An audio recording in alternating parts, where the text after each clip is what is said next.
Hello, everyone, and welcome back to the Rundown, where we talk about 2A news and conservative views. I will be your host today, Craig DeLuz, coming at you from the West Coast, the left coast, behind the Iron Curtain, otherwise known as the Sierras.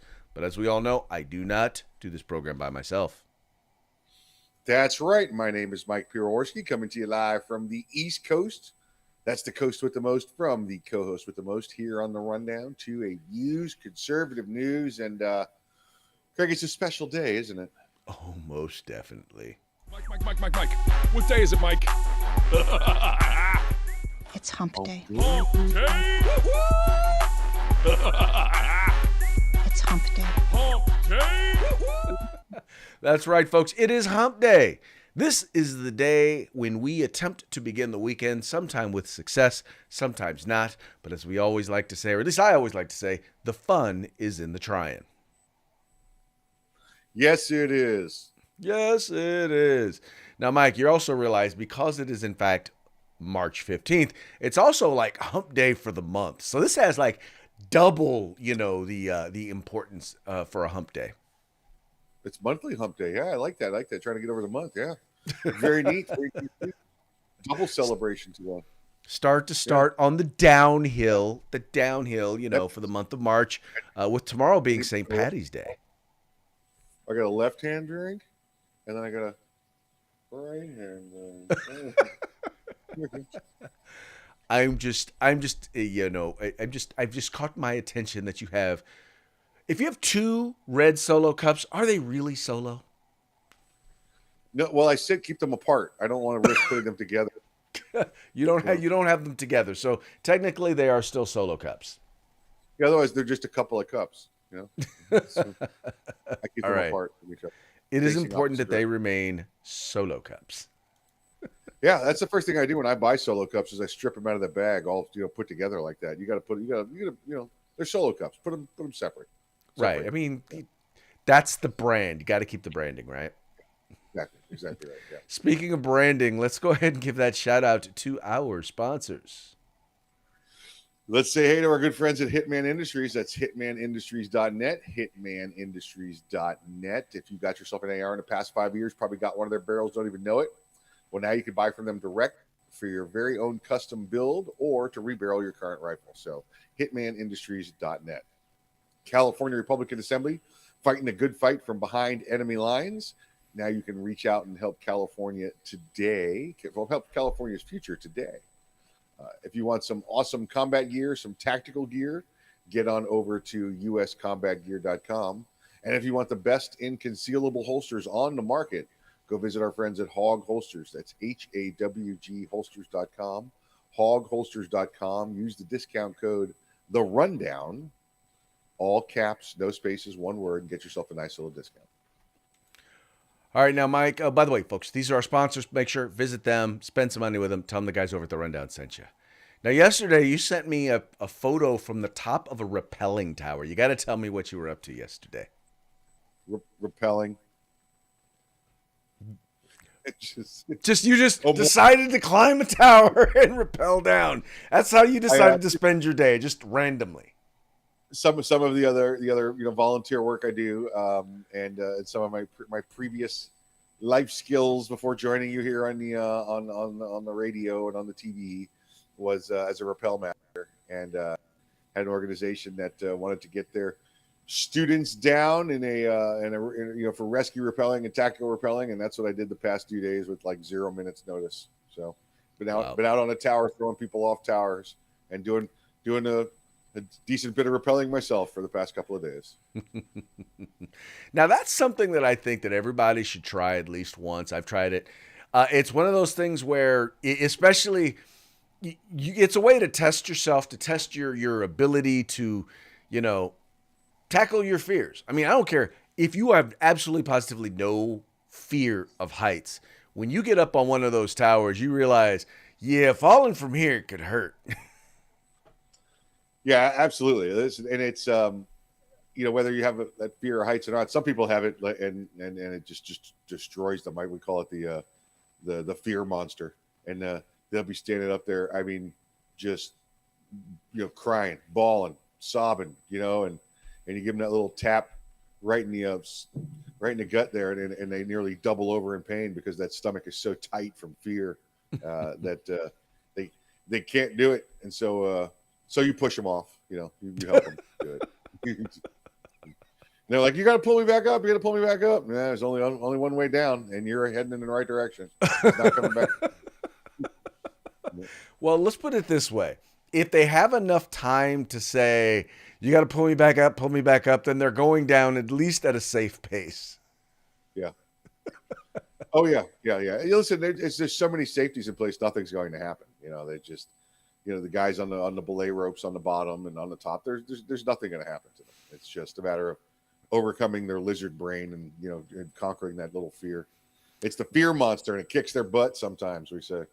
Well, and that is the that then brings to mind the saying, "There's nothing to fear but fear itself." And sometimes, if you can conquer that fear, it's amazing what you can get done. Yep. All right, let's go ahead and get into. You'll have somebody up there, a grown ass adult, and they'll no, can't do it. Okay, it's like, all right, well, I'm going to send you down, and you're going to be a disgrace. You're going to have to leave this company. You're never going to be able to come back again. You're gonna have to walk like a little girl. Oh, it's okay. I'll do it.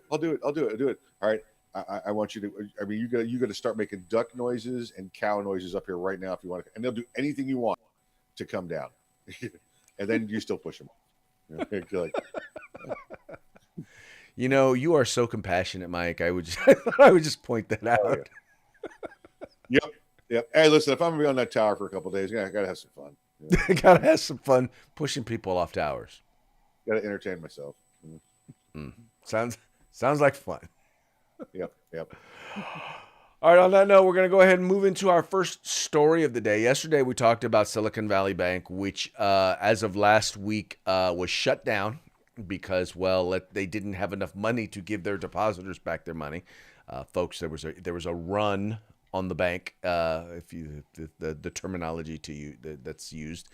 And folks basically wanted their money, and they didn't have enough money on hand because, well, bad investments. And most of those bad investments, by the way, a lot of people are talking, oh, well, it was money in Bitcoin. No, the real problem with the investments was actually treasury bonds. And the increase in interest rates, which caused the treasury bonds to be worth less than they could. Basically, they had to sell these treasury bonds at a dramatic discount, and they just couldn't raise enough capital to give everybody their money back.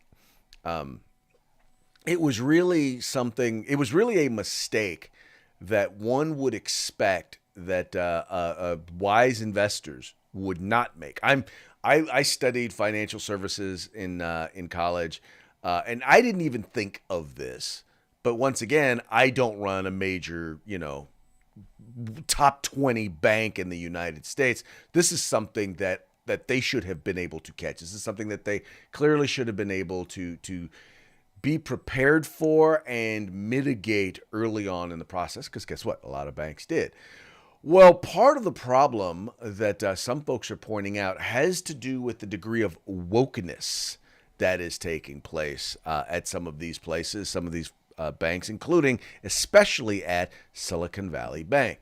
A lot of liberals are kind of upset that people are pointing this out, but there was so much emphasis at these institutions on the idea of, well, what's the diversity of our staff like, right? They were more interested in the fact that they had Black, LGBTQ, Latina, females than they were that they actually had people who were qualified or who were good at managing the market. Because if you're investing for a bank, I'm going to assume the number one thing that they ought to be concerned about, Mike, is not your skin color, your gender, or your gender identity. But you would think that the number one thing that they would be concerned about is this person going to make me money or lose me money? Yeah, Craig, quite literally the go broke, get woke atmosphere, right? So willing to let your money be squandered with their woke principles that it destroys their own banking system. Craig, I think a lot of people really thought that all of the tech whiz billionaires would bail this bank out. That, oh well, It's okay. I'll just Elon Musk will bail us out, or Bill Gates will dump his money in there and bail it out. And folks, that's not how you make your billions, by bailing out idiots who come up with bad financial policies. And I have no hard feeling towards them at all for letting these things fail. They fell on their own, and sorry about your luck. Well, but Mike, I think not so much that they expected the tech billionaires to bail them out, because see, tech billionaires, they don't bail out companies, they buy out companies, and usually for pennies on the dollar. Yes. They expected the government to bail them out, which to a certain degree they are. They are going to reward depositors or give depositors back their money. Normally, there's the FDIC insured amount of $250,000. They've already said that they are going to go beyond that, and they're going to allow all depositors to be able to have access to their money. And they're doing this in part because if you lose faith in the banking system, and here's ultimately what this came down to, was people wanted their money. They were afraid that they were not going to get their money from the bank. And this is not the only bank that is in this position. They cannot have people going to reach some of these regional banks and all going and demanding their money, because they don't keep all of the money there at the bank. They keep a percentage of it. If everybody goes and wants their money, it's going to be a problem. Yeah, very true. And that's most banks. Listen, you can't walk into your hometown bank and have 5 or 10 of you go, we want all our money in cash right now. They're going to tell you, you got to come back. We don't keep it here. There's most of the banks don't have all the cash on hand. If everybody decided to want to cash out at once, that's all kept in, like you said, bills and bonds. Right. They're investing it. That's how they make money. Not quite frankly, they don't make money off the fees they charge you. They make money by investing your money. Yes. And then giving you back your money.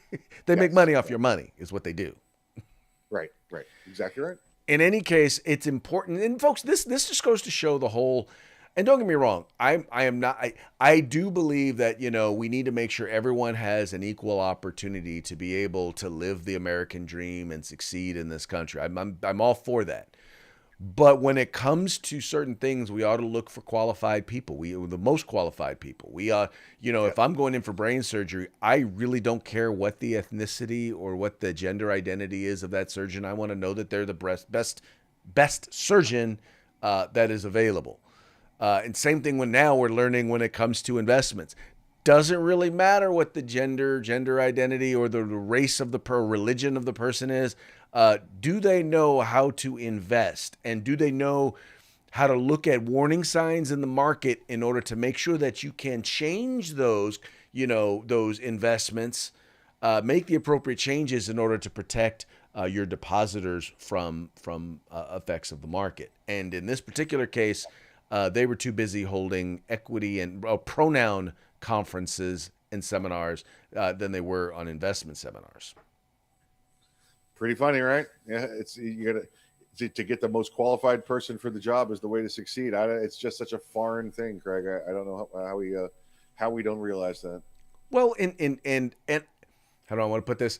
Part of the thing is when they talk about, well, this had nothing to do, the diversity, equity, inclusion had nothing to do with it. Where the problem was where the emphasis for the company was. They were more interested in investing in Black Lives Matter and giving money to Black Lives Matter. They were more interested in the ethnic and gender identity makeup of their board and their staff than they were in the quality and the knowledge of that staff. Yep. Very true. All right. This next story, Joe Biden has issued an anti-gun executive order, except the interesting thing about it is, and he calls it quote unquote common sense. Now, the problem is that this executive order really does not do much. Well, here's what it does. It grandstands. It gave him an opportunity to get up and give a speech about why we need to ban semi-automatic centerfire rifles, or as he likes to refer to them, assault weapons, which, by the way, you and I know really don't exist. But here in this particular one, what he's talking about, what this executive order does is they're talking about increasing the number of background checks by cracking down on gun sellers who don't perform them when required. Well, what the hell does that mean? In other words, this executive order is telling you to do your jobs. If the law says that someone is supposed to get a background check, they're supposed to get a background check. I don't understand exactly what it is that he means by this executive order. The other thing that he says is that he wants to improve public awareness by promoting the use of gun confiscation laws. Oh, I'm sorry, red flag laws. I guess that's kind of redundant, but and instructs the Attorney General to release more information about federally licensed firearms dealers who violate the law. I'm confused, Mike, as to exactly what it is that this particular executive order is supposed to do. Once again, except give him an opportunity to grandstand about being anti-gun. Didn't he already sign this thing like a year ago? Didn't we already have this thing? This is Something just, very familiar. This is the same nonsense of him doing the oh, here we go, we're gonna sign another law that gives you less authority because an executive order is not an enforceable law. And executive folks, if you don't know, executive orders were made for things like one, going to war for 90 days, or two, making it National Pizza Day, or making it Fred's birthday a holiday this year in honor of Fred's great service. That's not what these are not what executive orders were designed for. And again, we're going to promote the use of red flag laws. How is promoting something become a red flag law become an executive order? It doesn't know how they work. Clearly, it doesn't know how they work. And there's no enforceability to any of this. This is about his own policies and what they're going to do and what they'd like to see done.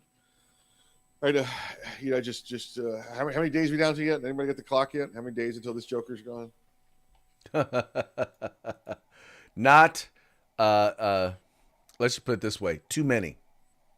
Right, too many, yep. Too many until he's done.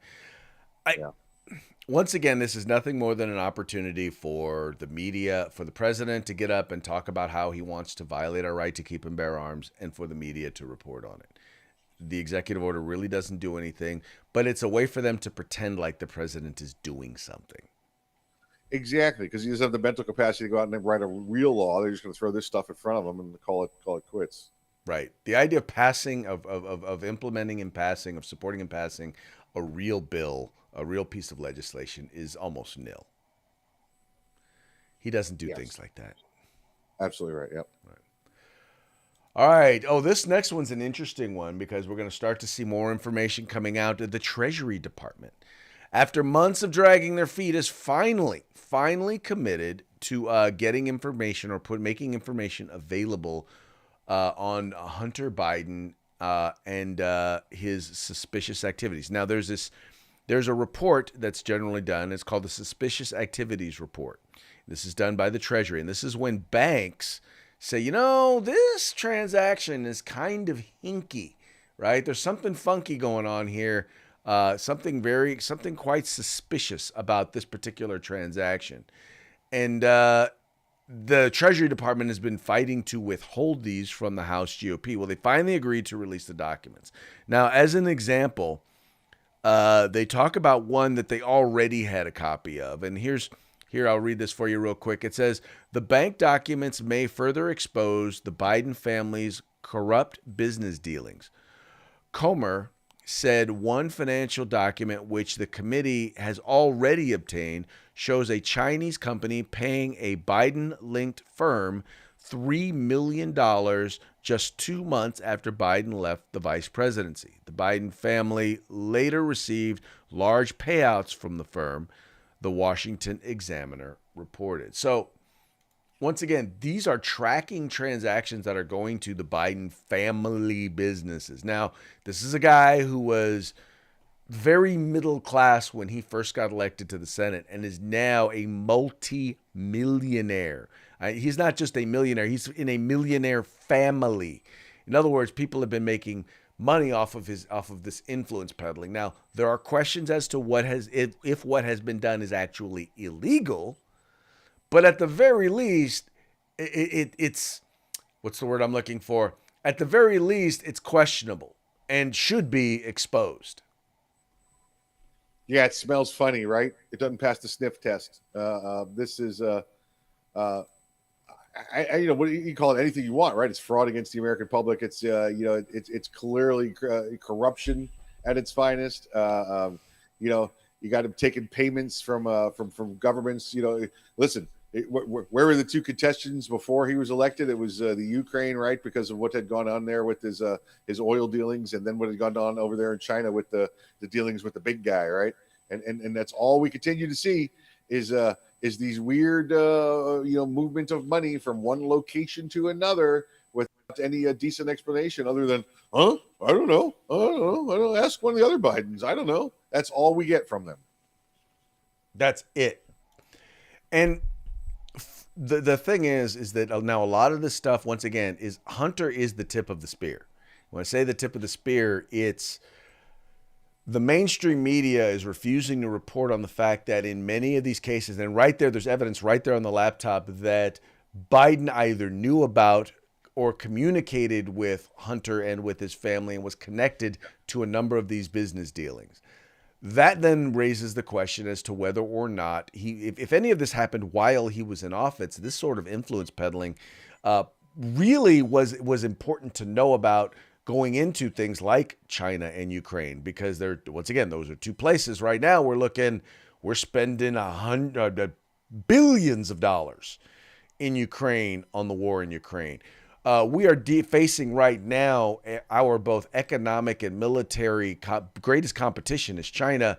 And by all accounts and purposes, millions of dollars have gone to the Biden family from China, right? And we know there's no private industries in China. They're all owned or connected to the government. So once again, one has to raise the question, you know, does this mean he is compromising? The American people need to know, and the media and the government have gone out of their way to try and hide it from us. No, absolutely correct. And we know that it's listen, it's levels above shenanigans and sits right there at the corruption level, and it's all been lied. Let's see if we get 2 years worth of hearings after this, after he gets not reelected. Lies, lies, lies, lies, lies. Exactly. That's exactly what's going on over there. All right. I don't know if you guys know what a what a right to work state is. And right to work basically means it makes it so that you don't have to, they cannot mandate that you become a part of a union in order to work someplace, right? Or whether it's working for the government or working for a business. And in this particular case, Michigan is what's called a right to work state, meaning you don't have to be a member of the union. Well, right now, Michigan legislature, Senate, just voted to repeal Michigan's right to work law. Now, this is a huge deal because what it's saying is that it's going to put in place or make the opportunity for them to mandate you to become a member of a union in order to be able to work somewhere, which, in my opinion, just completely goes against our right to freedom of association, choosing and deciding who you wish to be associated with, because a lot of people don't want to be a part of these unions because the unions represent things to which they are seriously opposed. And unions generally tend to support overwhelmingly Democrats. They tend to support socialists. They tend to support, all sorts of policies that are inconsistent with those that many of us who are Republican or conservative or Christian or, have a brain are interested in supporting. And so it's kind of interesting that they seem to be heading away from freedom, not toward freedom.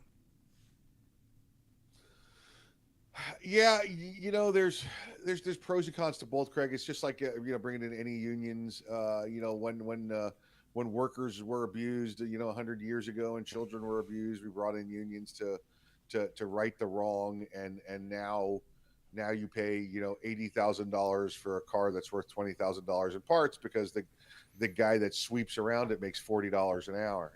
It's a unions go a little bit crazy. But I also want trade unions, so I know that people have real licenses and are real technicians. But I also don't want to pay $1,000 an hour for a plumber. So it's one of those double-edged swords, and I think I come down on the side of the state with the the right to work side. That's what I'd like to see anyway from my state. It's a right to work state. I get to choose whether or not I'm going to pay dues into an organization that I'll never see those dues from again, more than likely. And I get to decide where I want to work, when I want to work, not how much I make. Because that's going on. And remember, a lot of these, even you're saying, well, unions have protection. Unions have protection. Yeah, they do have protections, and I'll give you that for some of your like almost government jobs. I think government jobs really need unions, Craig, to protect themselves against the wrongs of the government. But it's the unions. They pull that certain amount of money off of what you pay, so they don't have to work. So the union bosses don't have to work. And I don't know where this stops. There's a line here of shenanigans going on, and it's tough to navigate. Well, and that's the thing. There are some benefits to unions, but the problem is to mandate that someone become a member. Forced membership is what I'm against. Just like I'm against the idea of forced in order to move into a community, you have to agree to be a part of the homeowners association. No, I'm sorry. If it's my land, I own it. No, you don't get to tell me what to do on my land or force me to join something. But in this particular case, the reason why they're doing this is because they're realizing that unions are losing their political power. Quite frankly, they give their money overwhelmingly, probably, I think it's something like 80-90% of union money goes to Democrats. If it weren't for unions, the Democrats would not exist as a party financially. They would be dependent on trial lawyers and tech billionaires to fund their party, because average people don't give money to the Democratic Party. They just don't. No. Not willingly anyway. Nope. But imagine being able to forcefully could just compel money from from people's checks in order to support your political candidates.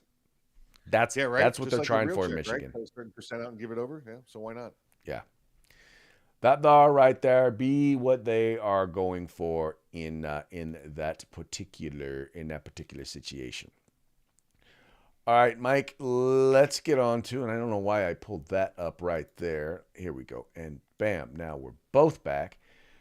And we're going to go ahead and get into our parting shots. Now, Mike, I sent you these over the weekend, and I found them to be hilarious. So someone went online, and they decided to, they have a product that they are pushing. And basically, these are supposed to be, they call us Adonis Outdoor Sport Simple Tool Supplies. As well as you have, I won't even pronounce that, but bike handlebar grips, downhill foldable urban bicycle grips. You want to tell folks exactly what those are that they're looking at? Sure, Craig. They appear to be a blue handlebar grip. It's foldable for an urban bicycle. That's all I'm going to say. You're not tricking me. Well, here's how we know that they are fit for a bicycle, because someone has equipped them on their bicycle. There you go. Wonderful. I love it. Folks, I hate to say this. If you are, let's just put it this way. If you are into bicycles and not into other recreational sports, you will have absolutely no idea what is going on here. But for those who are 2A oriented, this will definitely make you chuckle, as it made us chuckle. It's a funny. It's a funny. Now, this last one, Mike, there's a lot of conversation right now. There's a potential indictment. And right now, in all over the nation, they're like, oh, Trump may be indicted. He may be indicted for giving money to Stormy Daniels, for giving hush money to Stormy Daniels, right? I mean, of everything, of all the things that they have accused Trump of, this is the one that they're saying there's a chance where they could take him down, right? But Right. Mike, we forgot Bill Clinton paid Paula Jones $850,000 to go away. And nobody in the FBI raided his lawyer's office. No, because they didn't want to end up swinging from a rope. Oh. Anyway, Well, that's gonna be Yeah, it for today. But before we go, let's give another quick shout out to our sponsors. HitmanIndustries.net, HitmanIndustries.net. You can get rifle and pistol caliber barrels and rifle and pistol caliber lengths available. So check out HitmanIndustries.net. California Republican Assembly, fight good fight from behind enemy lines. Now you could be involved in California's future today. Hog Holsters. Craig already told you, get over to Hog Holsters, HAWGholsters.com, and get you some of the best concealable holsters on the market. And if you want some awesome tactical gear, outweather gear, get over to uscombatgear.com. Please visit our sponsors. They bring us to you so that we can bring you to them. Visit them, spend some money with them, and make sure you tell them the guys over at the Rundown sent you. And with that, we are going to call it a day. We thank you so much for tuning in. We appreciate you liking and sharing the program and encouraging your friends to do the same. We will see you tomorrow on Thirsty Thursday. Have a good evening.